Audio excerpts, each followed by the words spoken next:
ये जो दिया है ये महीनों जलेगा और एक दो नहीं पूरे 500 कनस्तर जो है तेल डाला गया था। यहाँ से तेल डाला जा रहा था और वो यहाँ से होते हुए दिए के अंदर गया था। इसकी जो बत्ती थी वो पूरे 125 किलो यानी 1.25 क्विंटल की बत्ती थी। तो अभी हम आ गए हैं दुनिया के सबसे बड़े दिए की तरफ, जिसको बनने में लगा पूरे 6 महीने का टाइम और जिसकी कीमत थी, जो लागत आई थी उसमें वो पूरी आई थी 7 करोड़ रुपए। तो ये जो दिया है ये महीनों जलेगा और इसमें जो तेल डलना था वो डलना था 21,000 लीटर। तो आप अंदाजा लगा लीजिए इसी बात से कि 21,000 लीटर के लिए हमें इतने बड़े दिए की बिल्कुल जरूरत थी। इस आग है वो लगातार जल रही है, यानी अभी कह सकते हैं कि अभी के लिए ये दिया जो है चेतन है। इसे जलाया गया था 19 तारीख को और 19 तारीख को ही ये बुझ गया था दोस्तों। लेकिन दोस्तों अभी आप मैं ये दिखाऊं कि देखिए कितने सारे कनस्तर यहाँ पर पड़े हुए हैं। इसमें एक दो नहीं पूरे 500 कनस्तर जो है। और स्वागत करता हूं आप सभी लोगों का।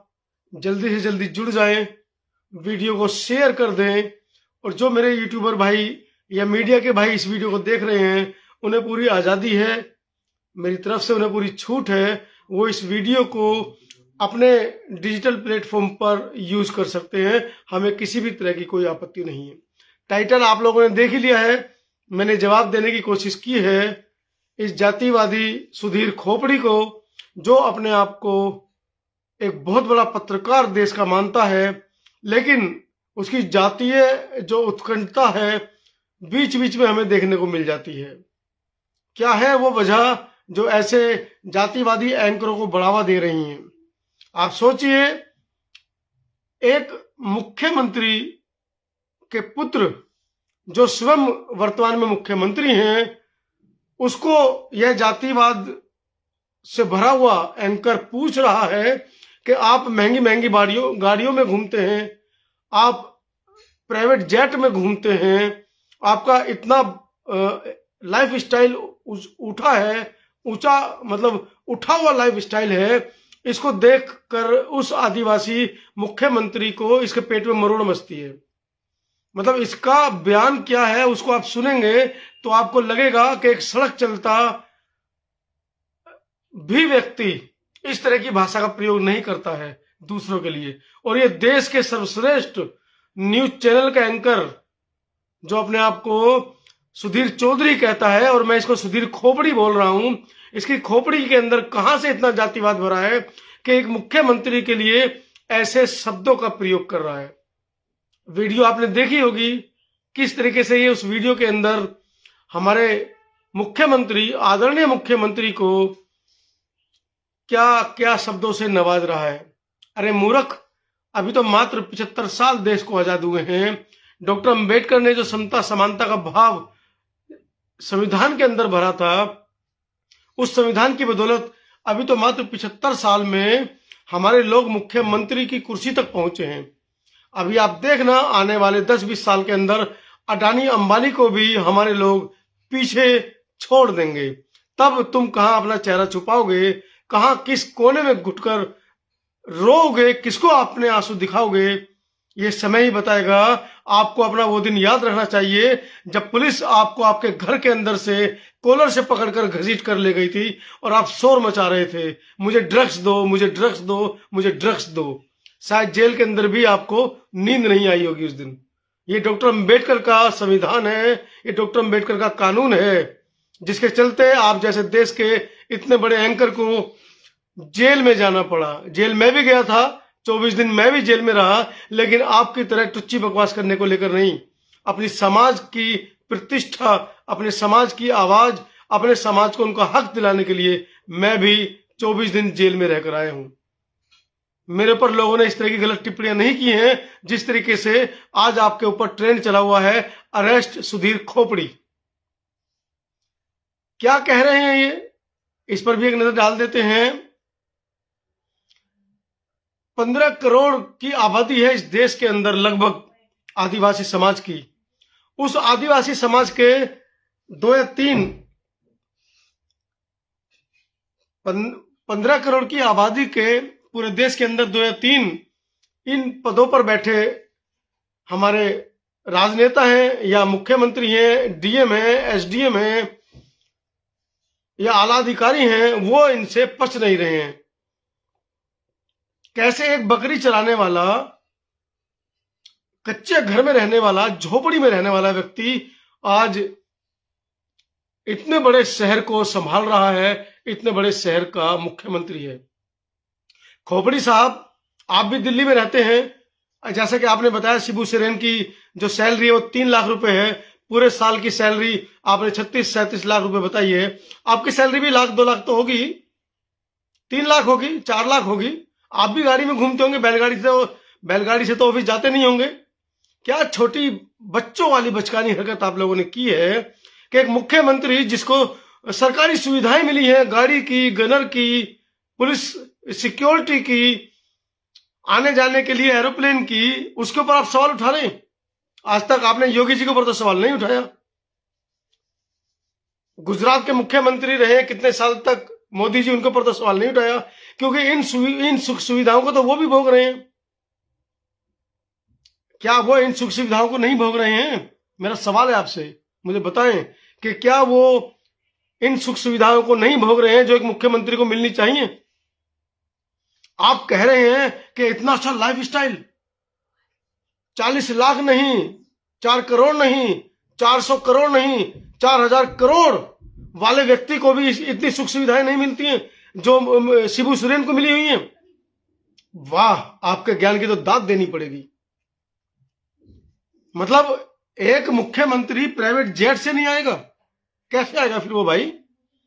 आप कल को मायावती जी को भी बोल देंगे कि मायावती जी के पास अपना नीले रंग का हेलीकॉप्टर है। एक बार जरा बोल के देखिए। ये तो आदिवासी समाज है जो अभी तक शांत बैठा है। अगर कहीं आपने मायावती जी के ऊपर इस तरह की टिप्पणी कर दी तो ये दलित समाज, जिसमें अग्रणी भूमिका मैं खुद निभाऊंगा, आपके न्यूज रूम की ईंट तक जड़ से उखाड़ लाएगा। कहीं आप अपने बालों को सफेद करके कोट पैंट टाई पहनकर अपने आप को सोच रहे हो कि मैं स्वर्ण जाति का हूं और बहुत बड़ा पढ़ा लिखा ज्ञानी पुरुष हूं। आपके जैसे ज्ञानी पुरुषों को रोज धोते हैं रवीश कुमार जैसे पत्रकार। आपके जैसे ज्ञानी पुरुषों को रोज धोते हैं मनोज अंतानी जैसे बहुजन समाज के पत्रकार। जंतर मंतर पर जाकर देखिए, आपके जैसी पत्रकारिता करने वाले एक नहीं, 2 नहीं, सैकड़ों की संख्या में आगे पीछे घूमते हैं। आप क्या कह रहे हैं कि आदिवासी समाज जो है 40 साल पहले की तरह ये दिखना चाहिए। आज की रात इसकी जेल में गुजरेगी तो इसको अपना 40 साल पुराना वाला इतिहास याद आ जाएगा।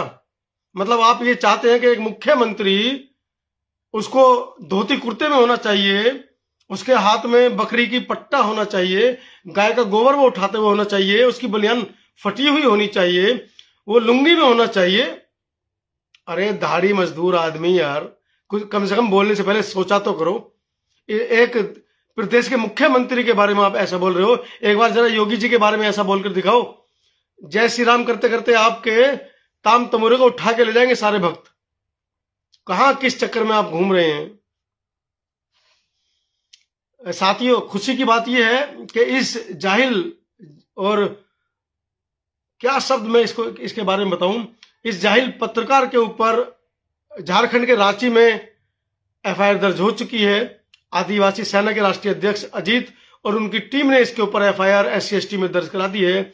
और कुछ ही दिनों में, जब तक ये बच रहा है, सरकारी हाथ इसके ऊपर है, क्योंकि इसी तरह का सरकारी हाथ आप समझ सकते हैं कि देश के बहुत सारे बीजेपी के जो आरोपी हैं, जिनके ऊपर बलात्कार का आरोप है, उन विधायकों पर है, तो उनकी कोई गिरफ्तारी नहीं हो पा रही है। लेकिन बकरे की मां कब तक खैर मनाएगी? 2024 के बाद सबकी गिरफ्तारी होनी तय है, क्योंकि इस बार इस देश के बुद्धिजीवी वर्ग ने मन बना लिया है कि सत्ता पर, खासकर दिल्ली की गद्दी पर किसको बिठाना है, वो तय हो चुका है।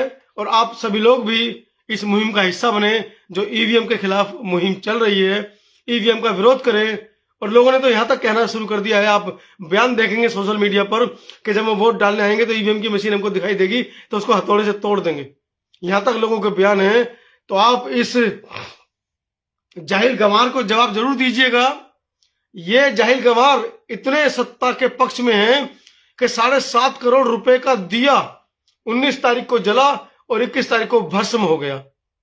आप सोचिए, अयोध्या में 7.5 करोड़ रुपए का, जिसमें कई हजार टन तेल डाला गया था और ये कहा गया था कि ये कई सालों तक जलता रहेगा। और उस दिए को बनाया गया मिट्टी के चबूतरे पर, उस पर पिन्नी डालकर हजारों लीटर तेल डाल दिया गया और वो 2 रात के अंदर दूधू कर जल गया। 7.5 करोड़ रुपए का दिया। आप सोचिए, वो 7.5 करोड़ रुपए अगर किसी गरीब कल्याण में लगा देते, किसी ऐसी स्कीम में लगा देते, तो कई हजार लोगों को राशन मिलता, कई हजार लोगों को उससे भरपेट राशन मिलता। और उस दिए को जलाने के लिए, उस दिए को बनाने के लिए जो जगह बनाई गई, उस जगह के आसपास जो लोग रहते थे उनके घर तोड़ दिए गए, उनकी झुग्गी झोपड़ियां तोड़ दी गई। इतनी कड़कड़ाती ठंड में, फरवरी की ठंड में वो लोग पेड़ों के नीचे सोए हैं। अरे जाहिलो, शर्म करो। आपको शर्म आनी चाहिए अपने कुकृत्य के ऊपर, और खासकर अपने कहे हुए इन शब्दों के ऊपर। एक दलित का बच्चा सफेद रंग की कमीज पहनता है, प्रेस करी हुई, एक मोटरसाइकिल पर चलता है, तो आपके पेट में मरोड़ हो जाती है। आपका पेट मरोड़ मारने लगता है कि ये जो कल तक हमारे घर में लैट्रिन साफ करने आता था झाड़ू और टोकरी लेकर, आज ये हमारे बराबर में से मोटरसाइकिल पर कैसे गुजर रहा है, कैसे मूंछों पर ताव देकर ये घोड़ी पर बैठकर हमारे घर के आगे से अपनी बारात निकाल रहा है, कैसे ये डीजे पर डांस करते हुए जा रहे हैं। अरे जाहिलो, सुधर जाओ। इस देश को अखंड भारत बना रहने दो। अभी तक तो ये अखंड है, लेकिन आप लोग जब से 2014 से सत्ता में आए हैं, इस अखंड भारत के आपने टुकड़े टुकड़े कर दिए हैं। आपसे इस देश के 12-13 करोड़ मुसलमान झेले नहीं जा रहे हैं। आप इस देश को अखंड भारत बनाएंगे। अखंड भारत में पाकिस्तान भी था, बांग्लादेश भी था, ईरान था, इराक था, अफगानिस्तान था, इतने सारे मुस्लिम कंट्री। जब आप इस देश के 13-14 करोड़ मुसलमान नहीं झेल पा रहे, जब ये देश अखंड भारत बनेगा तो करोड़ों की संख्या में कई हजार करोड़ मुसलमान इस देश से जुड़ेंगे। उनको आप कैसे झेल पाएंगे? अभी भी वक्त है, अपने दिमाग की सोच को बदलिए। जो आपके दिमाग में फितूर है, एक जाति का दंश है, उसको चेंज करिए। हिंदू, मुस्लिम, सिख, ईसाई को आराम से इस देश के अंदर रहने दीजिए। ये जो आपने वर्ण व्यवस्था बनाई है हिंदुओं के अंदर, ब्राह्मण सबसे ऊपर, क्षत्रिय दूसरे नंबर पर, वैश्य तीसरे नंबर पर और शूद्र सबसे नीचे, ये जो आपकी जो खड़ी हुई व्यवस्था थी आज से 75 वर्ष पूर्व बाबा साहब ने जब संविधान बनाया तो इस खड़ी व्यवस्था को लिटा दिया। ना कोई ऊपर रहा, ना कोई नीचे रहा। अब आप ऊपर बढ़ने की कोशिश ना करें। अपने से छोटे को हाथ बढ़ाकर अपने समकक्ष, अपने समानता के भाव को दिखाते हुए, समता के भाव को दिखाते हुए अपने साथ खड़ा करें और उसे भी इस देश के अंदर अमन चैन से जीने दें। नहीं तो वो दिन दूर नहीं जिस दिन इस देश के अंदर गृह युद्ध होगा और आपका क्या हाल होगा। मुसलमानों को तो पाकिस्तान मिल जाएगा सर छुपाने के लिए, लेकिन आप लोग कहां जाएंगे पहले से ही सोच के रख लीजिएगा। साथियों, इस वीडियो के बारे में आपकी क्या राय है कमेंट सेक्शन में जरूर बताइएगा। रोष बहुत है, लेकिन मैं इन नालायकों की तरह अपशब्द यूज करना नहीं चाहता, वरना तो मैं चमार का लौंडा हूं और चमार किस तरह की गालियां देते हैं आप हमारे किसी भी छोटे छोटे कस्बे में, किसी भी छोटे से गांव में जाकर पता कीजिए, आपको अपने कान पर हाथ रखने पड़ जाएंगे। दीजिए इजाजत। एक बार पुनः आप सभी का धन्यवाद। आप लोगों ने बहुत प्यार दिया। नमो बुद्धाय। जय।